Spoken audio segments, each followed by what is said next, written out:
Shalom, Yasharallah. This your brother Dawada, coming back at you with this here truth again.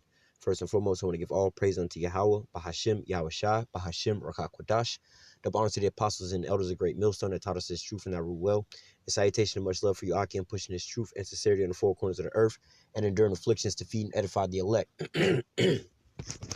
So I want to jump into this here topic, dealing with Esau and, how he is mainly the main one that wants to prolong his Second Amendment rights, dealing with bearing arms and things like that. Right now you have this situation going on in, or it's about to take place in Virginia, I believe.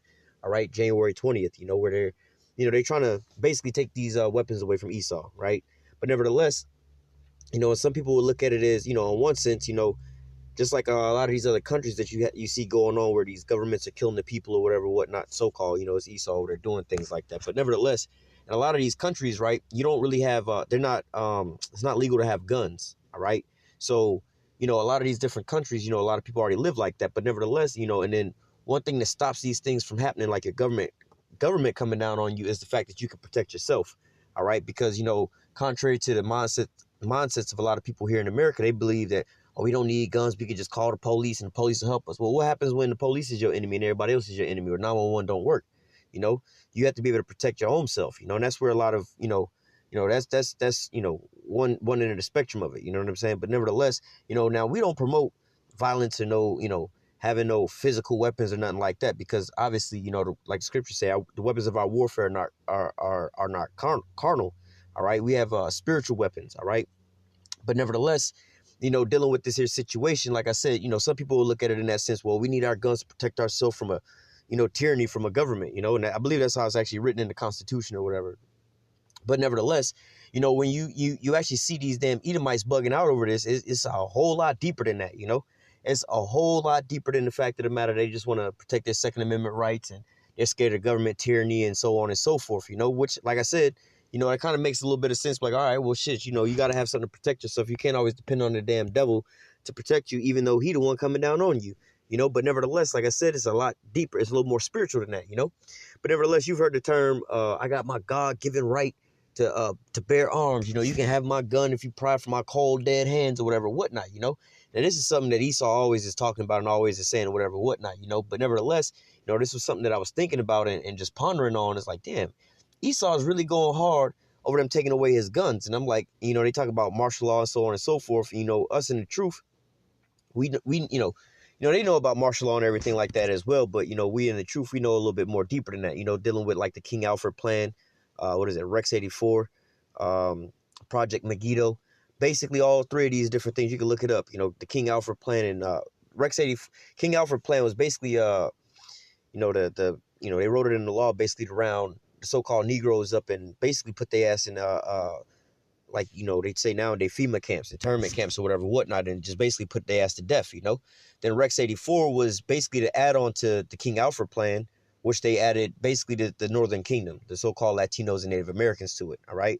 Project Megiddo, all right, basically, I believe goes in and names, they call us the Black Hebrew Israelites as, a threat or whatever, whatnot, But nevertheless, these are all laws that are put on the books to basically come down upon Jake, Like I said, these, a lot of these Edomites, they're not really privy to that end of the spectrum. They just think that, oh, their government coming down on them, whatever, whatnot. And which we know the damn devil don't really discriminate. He'll whack his own people just to get your ass, But nevertheless, when you look a little bit more spiritual at this here situation, all right, this is Esau's birthright. All right, this is how he was going to wind up living. We're going to read it through the scriptures, but just wanted to say this part.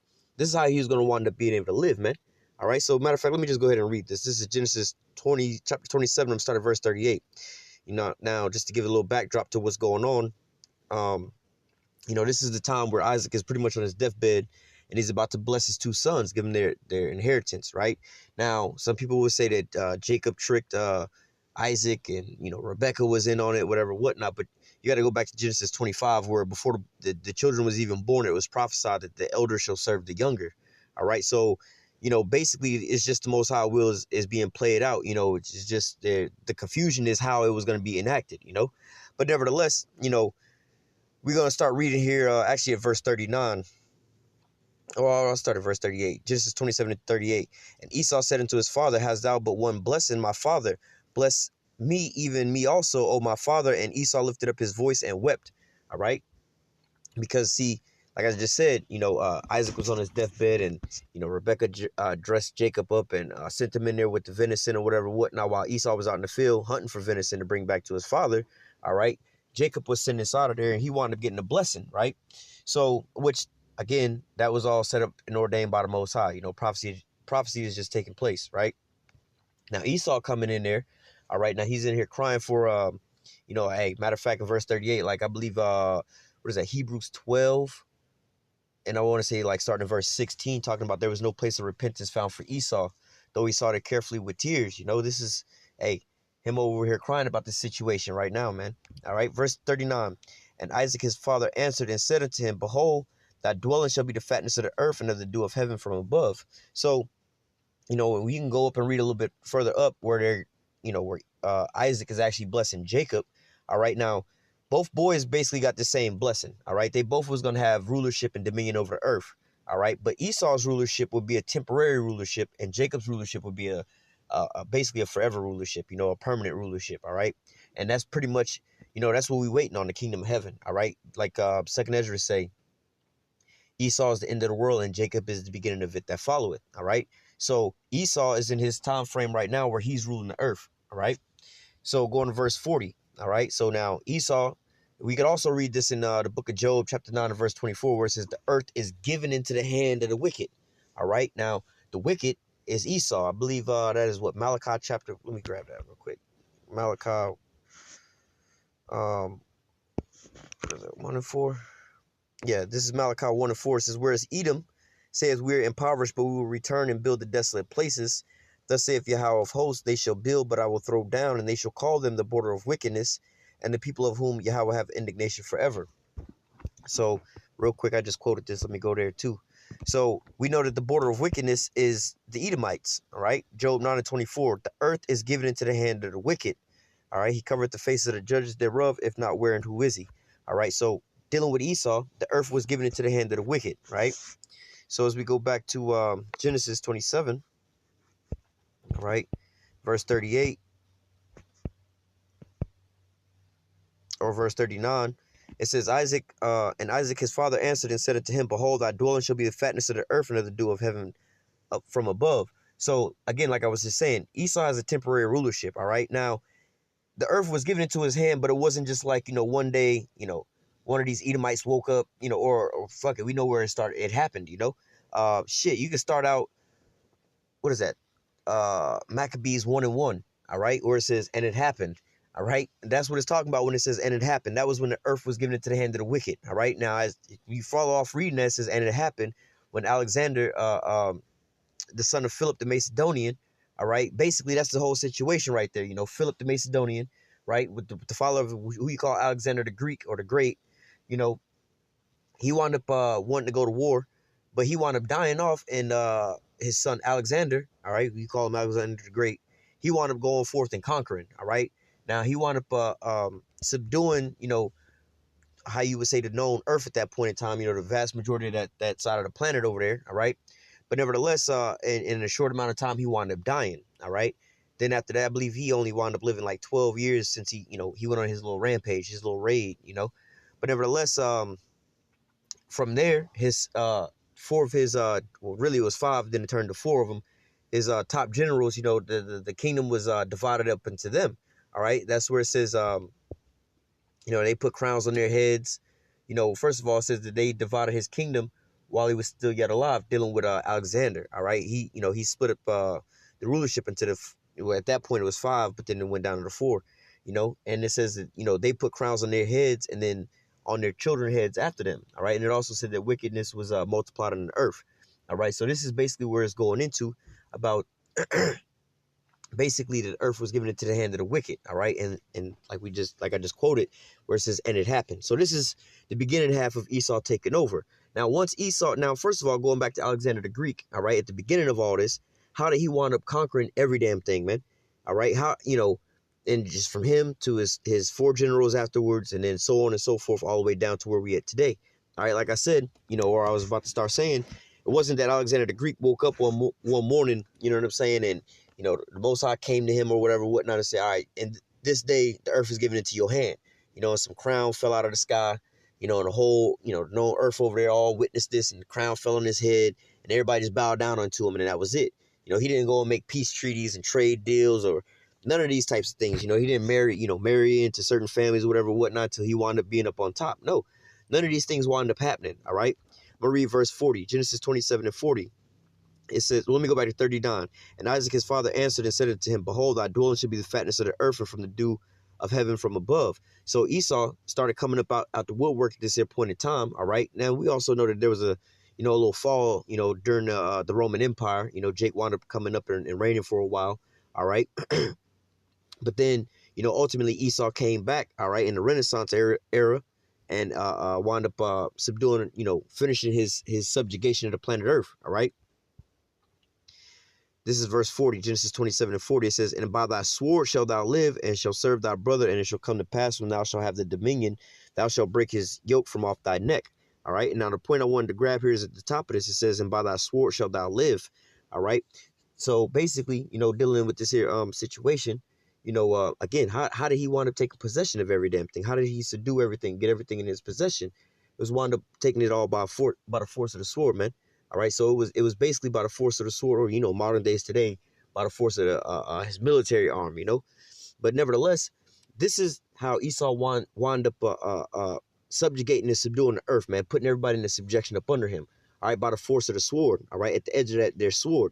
All right, let me read this one more time, just the top part. It says, and by thy sword shalt thou live. All right, so not only was he going to take over the earth by way of the sword, all right, he was also going to wind up staying in power by the way of the sword, all right? That's as you see it today. Not really today, because as we see now, the tables are starting to turn, all right? Esau's actually falling out of power right now at this point in time. But really, ultimately, Esau still is the top military, and I say that, saying the fact that Esau's fallen out of his rulership because, speaking of the Edomites here in America, all right, versus Russia. Russia is actually surpassing America when it comes to military might and so on and so forth. But nevertheless, end all be all, they all Edomites. You see what I'm saying? But nevertheless, it says, and then also shit in Isaiah 14, where it says, art thou become as weak as us? Art thou become like unto us, as weak as we? Basically because these other nations, are getting these weapons sold to them, and now they're on almost a even playing field with America's weaponry, But at the end all be all, they're getting these weapons from another Edomite, which are the Russians, Now, I wanted to grab, let me just read this one more time. Genesis 27 and 40, it says, and by thy sword shalt thou live.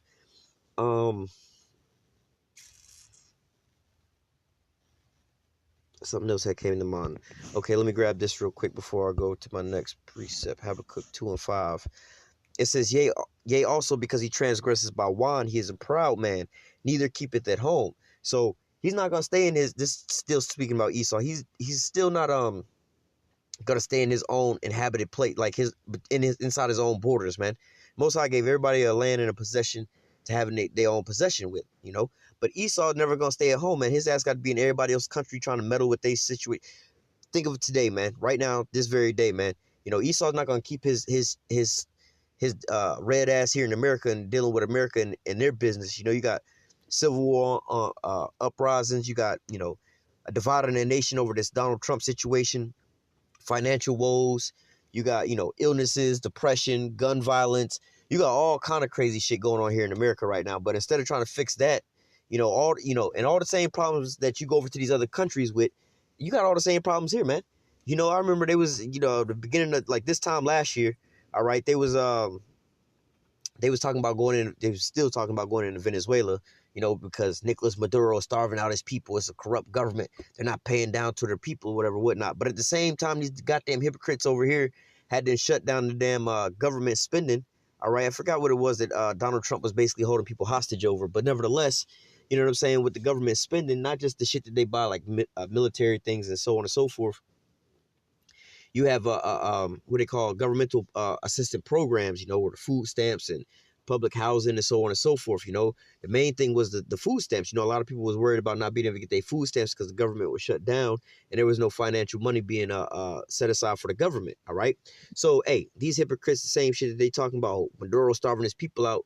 Really, the fact of the matter is he can't really pay down when you got sanctions on them and y'all over there holding his money hostage is coming from the oil that they use to pay off their people with, you know, because that's their number one resource that they have over there. One of the number one resources they have over there. Forgot what the other one was. It might be lithium, or they got another major resource over in Venezuela though. But nevertheless, they got the state-run oil, you know, and then that is coming back into the government. The government then, you know, kick down, you know, kickbacks, just like here in America, man, with Section 8 food stamps and so on and so forth, you know. But nevertheless, it says, yea, also because he transgresses by wine, he is a proud man and neither keepeth at home. Like I said, man, he's the biggest hypocrite, man. And all these other nations and talking about this is going on over here, that's going on over there, so on and so forth. And all the same thing that you're talking about over there, you know, the Iran situation, oh, these people, you know, these are oppressive regimes or whatever, whatnot. But hey, what you got going on over here, man? You know, don't you, you know, they support, you know, talking about these other nations. Oh, they're the number one state sponsor of terrorists. You know, like, well, wait a minute. America's the number one state sponsor of terrorism. Look at the fucking police departments here, man. They killing up more civilians than any goddamn body, man. Then look at the so-called the international police, the military, right? The American military is going around just devouring all these. Well, we're gonna read it here, but nevertheless, it's devouring all these other nations, man. That's straight terrorism, man. You know what I'm saying? And they ain't even really how they say proclaiming an act of war. They just, oh well, we got this skirmish, that skirmish is some terrorists over there, so we got to blow up your whole country to get rid of 2 terrorists that y'all put over there. But nevertheless, it says, yea, because he transgresses by wine, he is a proud man, neither keepeth at home, who enlarges his desire as hell, and his death cannot be satisfied, but gathereth unto him all nations, and heapeth unto him all people. All right. Let me read verse 6. Shall not all these take up a proverb against him, a taunting proverb against him, and say, woe to him that increases with that which is not his, how long to him that ladeth himself with thick clay. So he's trying to increase that which is not his, and he's heaping all these people unto him to reign and rule over them. But how is he also doing this? By way of the sword, man. Or if not, he's doing it by, like I said, he transgresses by wine, you know, these philosophies, these doctrines. But yet and still, if you don't take these doctrines or these philosophies or these, you know, certain contracts that they got, they still come over there and either topple your regime, or they'll wind up just, you know, how do I say, corrupting your country, man. They have plenty of ways of doing that, man. They go in there with the propaganda, fuck up your economy, all kind of different things, to where the people think that it's the government and they just want to get rid of the government because they think that it's the government's fault that their life is being shitty, when in reality it's the sanctions. Like, for instance, in Cuba, you know, if you was dumb as hell and you living in Cuba and you looking around, you want to be smart dumb niggas looking around like, damn, man, why are we frozen in time in the 50s? Why is everything so fucking old over here? Why everything all run down and shit, man? Well, and then you start blaming your government, you know what I'm saying? Like, oh, it's the government's fault that, you know, we stuck in the 50s and shit here. We ain't had a new car since the 50s and shit over here, man. It's the government's fault. Well, no, it's not your government fault that that shit's happening, man. It's the American government's fault. They the ones got the sanctions on your country so that can't nobody trade with your ass, man. You see what I'm saying? They the ones that just starved y'all out, man. But yet and still, this is what these Edomites do. And they'll go, you know, like I said, man, if they don't go in with the guns blazing with the actual sword out, all right, they got their damn deceitful ass tongue that's still coming through slicing and dicing through their propaganda. All right, their philosophies, their doctrines, and so on and so forth, like we just read. Yea, it says, yea, also because he transgresses by wine. All right.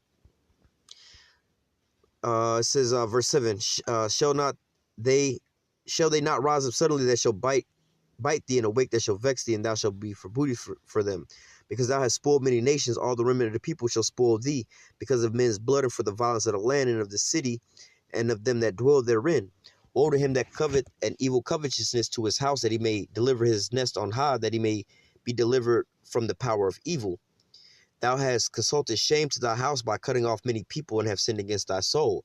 So going back into verse 8, really from 5 on down, but, you know, mainly dealing with 8 on down, you know, it's basically talking about, again, how Esau's rolling up into these other nations, these other countries, and stealing their damn resources and reigning over all these damn people via what? By way of the sword. That's how Esau was going to live. That's how he was going to progress in this here life, man. That's how he was going to advance in this here life, man. And when we say, oh, he going to live by the sword, you know, there's a lot of people, hey, put it this way, how you make your living? You know what I'm saying? Some people make their living by scrubbing toilets. Some people make their living by driving school buses. Some people make their living by hitting baseballs. Some people make their living by singing. Some people make their living by telling jokes as a comedian. You know what I'm saying? Some people make their living by working at Walmart. You know what I'm saying? This is how they be able to progress in life. This is how they go from, you know, being living in their mama house to getting a roommate, to going from a roommate to getting their own apartment, from their own apartment to one day buying a house, you know what I'm saying, and accumulating all these different things in life, you know. They go from really having nothing to having all these different things by way of what? By working, you know. They have, you know, they find some kind of way to get some kind of income, all right? This is how, you know, me, you, him, and her, we all, you know, get the things that we get. This is how we wind up making a living, all right? But how did Esau make a living as a whole on a grander scale? Yeah, you can say, oh, well, he get up and go to work too. We're not talking about that. We're talking about how we know spiritually that the earth was given into his possession, but how did he wind up claiming his prize? You see what I'm saying? It's like, well, this is yours. You know, like sometimes they say, okay, you didn't hit the lotto, right? Now, I believe here in Florida, if you hit the lotto, I think you got to go to Tallahassee, and I think that might be like that in every state. Like you have to go to the state capital if you win a lottery or some shit, right? I don't really play the lottery, but I think that you have to go to the state capital to cash in your lottery ticket, right? Now, just say for instance, because again, I don't really play the lottery. I don't know about this. I ain't never won the lottery or nothing like that. But nevertheless, and we're not talking about no scratch off tickets. Maybe if you win a big ass scratch off ticket, but nevertheless, you know what I'm saying? We're going to say for the sake of argument, right? For an example, right? That they tell you, oh, you hit the lottery or whatever, whatnot. You got 3 different ways to, or fuck it, paying your cell phone bill, right? You know what I mean? You got multiple different ways to pay your cell phone bill. You can either get the app, pay your phone bill through the app. You can call this here number, whatever, whatnot, this star, whatever number, 611 or some shit like that. And it'll give you this online menu. Or you can go inside a store, all right, and make your payment. So which way are you going to be making your payment? How are you going to get the payment needs to be made, all right? The only question is what path you're going to take to wind up making that payment. So the same thing is like this. If I was going to tell you the future, all right, and say, look, your phone bill is due today, and we know you're going to make your payment tomorrow. The only question is what path you're going to take to make that their payment, right? Same way with Esau, all right? It was written, it was prophesied that, hey, the earth is going to be given into his hand, all right? And it's also prophesied how he was going to wind up getting the earth. But nevertheless, you know, you ask the question, like, all right, well, how is he going to wind up getting the earth? Is it going to be by treaties, trade, what do they call that? I don't know, for lack of a better word, is being diplomatic, all right? You know, is he going to negotiate with people, marry into certain families or whatever, whatnot? No, the way that Esau was going to wind up subjecting the whole world and putting everybody up under him and taking all their resources and taking all their land. All right, let me read this in verse 8 again. Because thou hast spoiled many nations. All right, so how do you wind up spoiling these different nations? Let me even go into the word spoil. All right, this is the word for spoil. It says sha'al.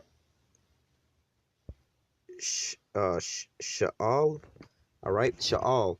It says to draw out, to spoil, to plunder, to take spoil, to plunder, to be spoiled, to be plundered.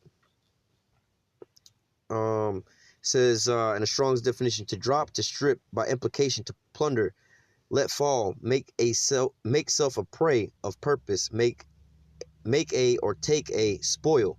All right, so basically, this is you just how do they say you know, like you another word for it is booty, you know, pirates and stuff like that. You know, you understand from that those terminologies. But if you finna go hit a lick, right? What's the damn lick? All right, we finna go over here and rob this here store. Well, what the fuck are we gonna wind up getting? All right, you know what I'm saying? You're gonna get X, Y, and Z. This is spoil. So Esau then spoiled all these different nations. Let me go back. Verse 8, Habakkuk 2 and 8, because thou hast spoiled many nations, all right, you went over and took all their booty or whatever possessions it was, you know, their resources. All the remnant of the people shall spoil thee because of men's blood and for the violence of the land of the city and of all that dwell therein.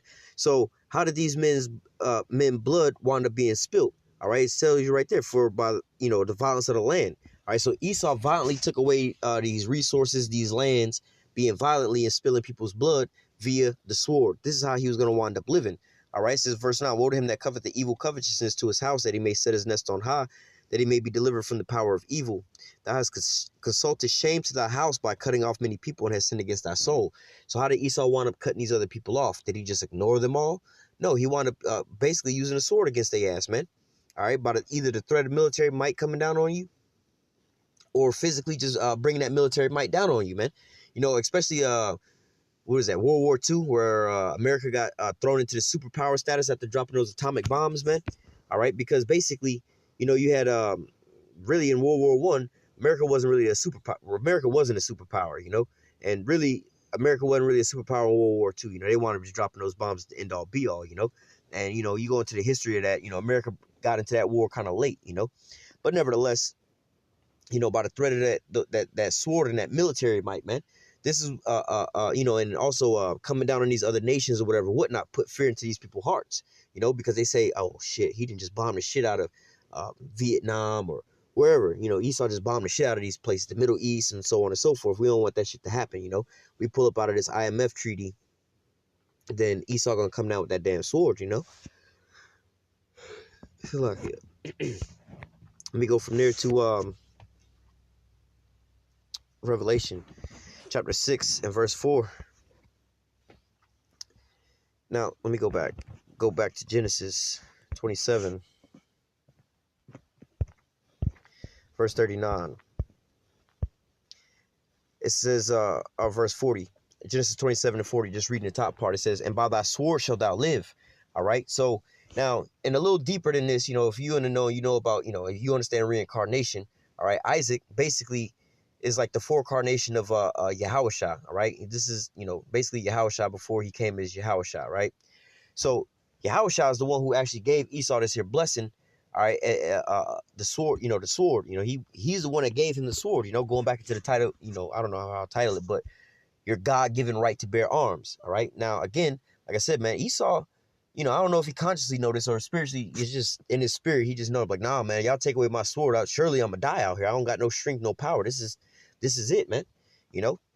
So here in Genesis 27, it says, and by thy sword shalt thou live, right? So now let's jump over to Revelation 6 and 4, all right? It says, Revelation 6 and 4, and there went out another horse that was red, all right? And you can go back, you know, this is akin to Esau, all right, being red.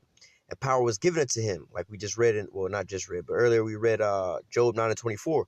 The earth was given into his hand, all right? It says, and power was given unto him that sat thereon to take peace from the earth, all right? And then we just also read, he's like death and like hell cannot be satisfied, you know? And he just basically go through and violently oppressed all these people and taking all their resources in their lands, all right? It says, and power was given unto him that sat thereon to take peace from the earth, they should kill one another. And there was given unto him a great sword, all right? Now, we just read in Genesis 27, all right, about how Isaac blessed Esau and told him that he was going to live by the sword, all right? Meaning that was going to be his special weapon or his specialty or whatever, whatnot, you know? In order for him to advance and to move forward, that's the way, that was the path he was going to want to take it, all right? Again, like I made the analogy earlier, how you going to pay your cell phone bill, you got 3 different ways. Which path you going to take to pay your cell phone bill, all right? If you choose, all right, well, you're going to start making your payments via the app or, you know, a direct withdrawal from your account, you know. You sign up for that, then, you know, automatic bill pay or whatever, whatnot, all right, that's the path you're going to wind up taking. You're going to wind up in our relationship with, you know, me and, or let's just say I'm AT&T and you, the customer, you know, with our contract that we got, whatever, whatnot, you sign up to make your payments via automatic withdrawal. That's the way you choose to live your life, right? Esau was going to live his life, all right? He was going to be wound up making his payment. He chose the route to make his payment through the sword, all right? You know, I'm giving an analogy here. But nevertheless, like we read in here again, it says, and there was given unto him a great sword. We just read in Genesis 27 how he was going to live by that sword, all right? And also here, it also said that it was going to take peace from the earth, all right? This is verse 6, or no, verse 8. And I looked, and behold, a pale horse, and his name that sat on him was Death, and hell followed with him, and power was given unto him over the fourth part of the earth to kill with the sword, with hunger, with death, and with the beasts of the earth. All right, and the point here I wanted to grab was that, you know, there's power given unto him to kill with the sword, all right? Again, this is how Esau is going to wind up, you know, making his moves on this here earth to be able to live, you know? Esau was going to wind up living by his damn sword. So, again, going into Esau and his Second Amendment right, man, in all actuality, hey, man, Esau do got a God-given right to bear arms, man, all right? But then also at the same time, all right, you know, he's coming up out of his kingdom, all right? This is the time where his, you know what, let me grab that. Revelation 12 and 12. Revelation 12 and 12, it says, therefore, rejoice, ye heavens, and ye that dwell in them. Woe to the inhabitants of the earth and of the sea. And for the devil is come down unto you, having great wrath, because he knoweth he have but a short time.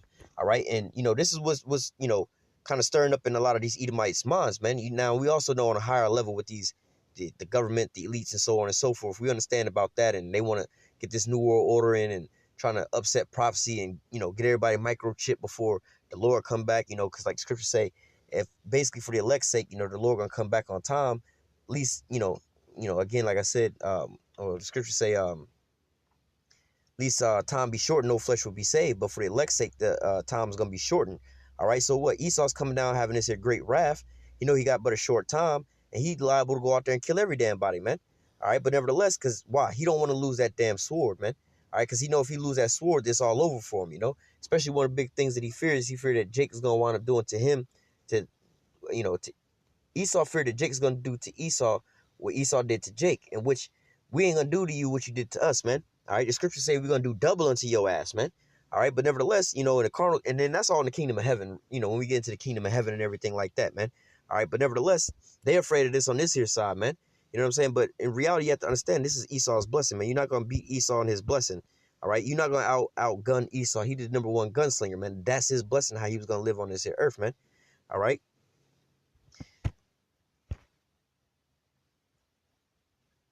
Let me see. I want to pull. I think I'm good there. Nope. Let me grab one more. We're gonna close on this one. It was Revelation 13:10. It says, "He that leadeth into captivity shall go into captivity." We understand again. That's dealing with Esau. He took us into captivity, and his ass going into captivity, right? It says, "He that kills with the sword must be killed with the sword." Here's the patience and the faith of the saints. All right. Hey, even in the carnal sense in the world. You had your boy Tupac say this, or Snoop Dogg, one of them guys said this, we live by the gun, we die by the gun, so you already know about this here phrase, man. All right, you live by the sword, you're going to die by the sword, man. All right, and who's the one people that was living by the sword, who got everything that they got via the sword, man? It would be Esau, man. He's the only person on the planet Earth that's got all his possessions, everything he got via the sword, man. Like Jacob turned, lemons into lemonade, man. Jacob turned something out of nothing. You know what I'm saying? A lot of these other countries, they'll wind up trading or using their insight, their mind or whatever, whatnot, or whatever they got to do to wind up getting whatever resources they need. But when you're dealing with old boy, he just want to go around rape, robbing, and murdering and pillaging, man.